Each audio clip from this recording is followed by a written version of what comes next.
معزز سامعین، میرے محترم بھائی بہن، دوست احباب، بچے بچیاں، تمام اہل ایمان کو میری طرف سے سلام ہو۔ ہمارا نیا سال تو ہجری کے اعتبار سے ہوتا ہے تو وہ محرم ہو گیا ہے۔ اب آنے والا سال ہماری زندگی کا بہت بڑا حصہ ہم سے چھین کے لے جاتا ہے اور ہم بے بس ہو کر اسے دیکھتے ہی رہ جاتے ہیں۔ دنیا کی ہر چیز پر ہم نے اپنے پہرے بٹھائے ہوئے ہیں، لیکن وقت اور زندگی جو سب سے قیمتی سرمایہ ہے، روزانہ ہم سے گردش دوران، سورج اور چاند کی گردش، دن اور رات کا ہیر اور پھیر کہ ہماری زندگی ہم سے چراتا چلا جاتا ہے۔ اللہ کا غیبی نظام ہماری زندگی سے ٹائم کو، وقت کو گھٹاتا چلا جاتا ہے، یہاں تک کہ ہر آنے والی وہ موت کو گلے لگا کر اللہ کے پاس پہنچ جاتا ہے۔ تو نئے سال کے حوالے سے دو باتیں کرنی تھی۔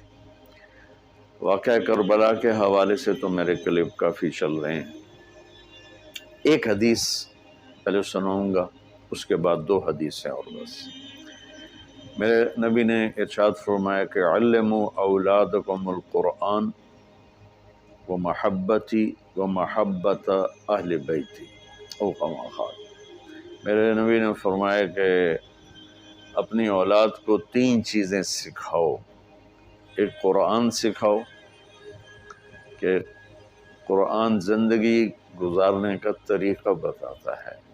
میڈیکل سائنس ہو یا انجینئرنگ سائنس ہو یا کائنات کا کوئی بھی علم ہو، وہ انسان بننا نہیں سکھاتا۔ اناٹمی پڑھ کے ڈاکٹر بن جائے گا، انسان بننے کے لیے قرآن پڑھنا پڑے گا، سیکھنا پڑے گا۔ تاجر، سیاستدان، زمیندار، بادشاہ، بیگم، ملکہ، رانی، فقیرن فقیر، امیرن امیر، سب اس چیز کے محتاج ہیں کہ زندگی کیسے گزارنی ہے، اچھی زندگی جس پر اللہ بھی راضی ہو اور ہم بھی سکون سے رہیں، وہ قرآن ہے۔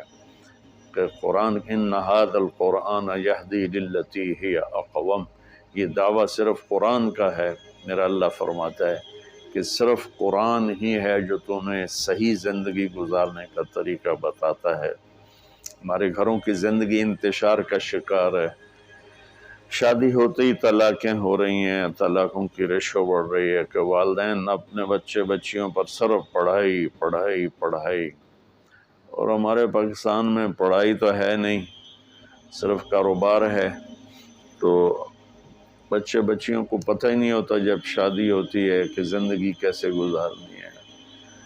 ایسے والدین کو بھی نہیں پتہ ہوتا کہ ہم نے اپنی اولاد کو کس بنیاد پہ کھڑا کرنا ہے۔ تو قرآن وہ زندگی بتاتا ہے جس پر چل کر ہر بڑا چھوٹا، بڑی چھوٹی خوشگوار زندگی گزار سکتے ہیں۔ تو آپ نے فرمایا کہ اپنی اولاد کو قرآن سکھاؤ۔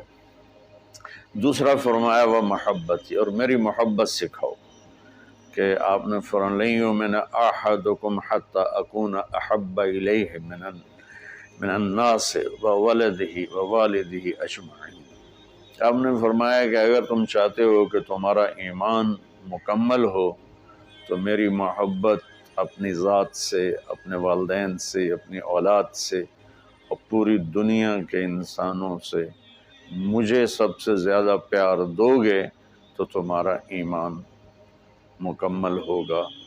تو اللہ کے نبی کی محبت کے بغیر ایمان کامل ہو نہیں سکتا۔ اب محبت کا کیا پیمانہ ہے، کیا معیار ہے؟ ایک ہم نے بنائے ہوئے ہیں، مختلف معیار بنائے ہوئے ہیں عشق رسول کے، محبت رسول کے، لیکن میں وہ معیار بتاؤں گا جو نہ میرا بتایا ہوا نہ کسی اور کا، وہ میرے نبی کا بتایا ہوا ہے کہ اللہ کے رسول سے پیار کرنے والے ہوتے کون ہیں۔ تو آپ وضو فرما رہے تھے، صحابہ آپ کے وضو کا پانی نیچے سے یوں بک بھر کے کوئی پی رہا ہے، کوئی منہ تے لا رہا ہے، کوئی ہتھاں تے، کوئی سینے تے، تو آپ نے پوچھا ما یحملکم علی ھذا، بھئی یہ کیا کر رہے ہو، کیوں کر رہے ہو؟ کہ حبا للہ ولرسولہ۔ تو صحابہ نے عرض کی یا رسول اللہ آپ اور آپ کے رب کی محبت میں کر رہے ہیں۔ سبحان اللہ۔ تو ہم نے فرمایا کہ میں تمہیں بتاتا ہوں کہ مجھ سے محبت کرنے والا اور اللہ سے محبت کرنے والا کون ہے۔ ایڈا سستا سودا نہیں ہے کہ صرف میرے وضو دا پانی تسی پی لو تے تسی میرے عاشق بن جاؤ، کہ وہ میں تمہیں بتاتا ہوں کہ اللہ اس کے رسول سے محبت کا پیمانہ کیا ہے۔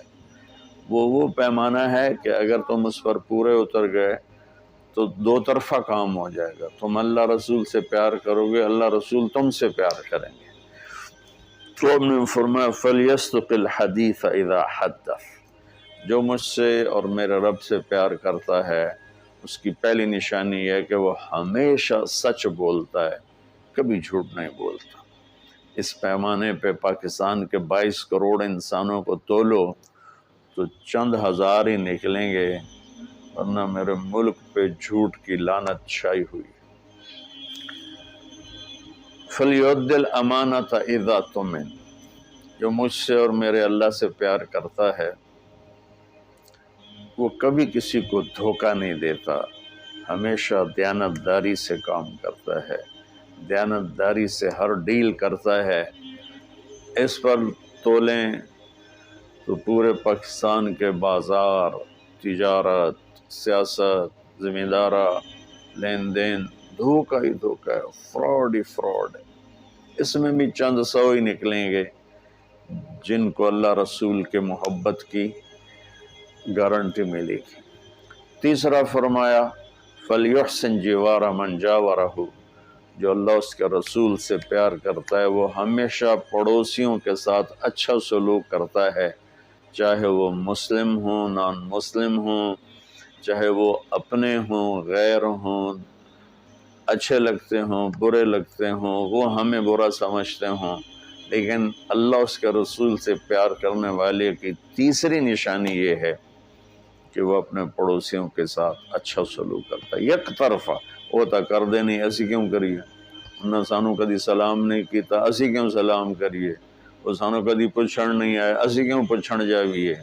یہ عشق رسول کے دعوے دار تو ہو سکتے ہیں، اللہ کی بارگاہ میں ان کی کوئی گارنٹی نہیں ہے، یہ خارج ہیں۔ اور یہ بھی ہمارا سارا معاشرہ میں دیکھتا ہوں تو انتقامی معاشرہ ہے۔ ہمارے علاقے کی مثال ہے جی، قدمہ دے قدم ہون دن، کیا مطلب کہ جو ہمیں پوچھنے آئے گا ہم بھی پوچھنے جائیں گے، جو ہمیں سلام کرے گا ہم بھی سلام کریں گے، جو نہیں کرے گا تو ایسا کیوں کریے۔ یہ میرے ملک کے اخلاق یہ ہیں، اور میرے نبی فرما رہے ہیں کہ مجھ سے محبت کی تیسری نشانی یہ ہے کہ وہ یک طرفہ ہو کر اپنے پڑوسیوں کے ساتھ اچھا سلوک کرتا ہے۔ تو اس حوالے سے نیا سال شروع ہو رہا ہے، ہم قرآن سیکھیں، اللہ کے نبی کی محبت سیکھیں۔ تیسری چیز فرمائی وہ محبت اہل بیتی، اور اپنی اولاد کو میرے اہل بیت کی محبت سکھاؤ۔ سبحان اللہ، اس کے بغیر نہ ایمان مکمل ہے، نہ زندگی مکمل ہے، نہ راستہ طے ہوگا۔ کہ آپ نے فرمایا غدیر خم کے موقع پر جب آپ حج سے واپس تشریف لا رہے تھے کہ میں تم میں دو بڑی بھاری چیزیں چھوڑ کے جا رہا ہوں، اگر ان کو مضبوطی سے پکڑ کے رکھو گے تو کبھی گمراہ نہیں ہوگے اور مجھ سے عامل ہوگے۔ خلاصہ کے طور پر ایک میری کتاب اور ایک میرے اہل بیت۔ تو ہم نے قرآن کے ساتھ بھی ناانصافی کی ہے اور اہل بیت کے ساتھ بھی ناانصافی کی ہے۔ درد سے کہہ رہا ہوں یہ بات، میں فرقہ واریت سے بالا تر ہو کر یہ بات کر رہا ہوں کہ ہمیں اگر ان کے گھرانے سے پیار نہیں ہے تو وہ کیا ایمان ہے اور کیسا ایمان ہے۔ تو اللہ اس کے رسول نے جو محبت کی نشانی بتائی ہے وہ بھی میں نے بتا دی، اور جو اللہ کے نبی فرما رہے ہیں کہ 3 کام اپنے اولاد کو سکھاؤ، قرآن، میری محبت، میرے اہل بیت کی محبت۔ تو آؤ بھائی ہم اپنے ملک کے لیے بھی ایک اچھے پاکستانی بنیں، سچ بول کے، دیانتداری، محبت، ایثار، وفا، صحیح تولنا، صحیح بولنا، اور ماں باپ کی خدمت، بیوی کے ساتھ اچھا سلوک، اولاد کے ساتھ محبت، یہ سارے وہ چیپٹر ہیں جو اس وقت بالکل ادھورے پڑے ہوئے ہیں۔ اور صرف نماز پڑھ لینا اور حج عمرے پہ زور لگا دینا بہت اچھی بات ہے، میں کسی نیکی کی قدر نہیں گھٹانا چاہتا، لیکن اور بھی دکھ ہیں زمانے میں محبت کے سوا، راحتیں اور بھی ہیں وصل کی راحت کے سوا۔ اسلام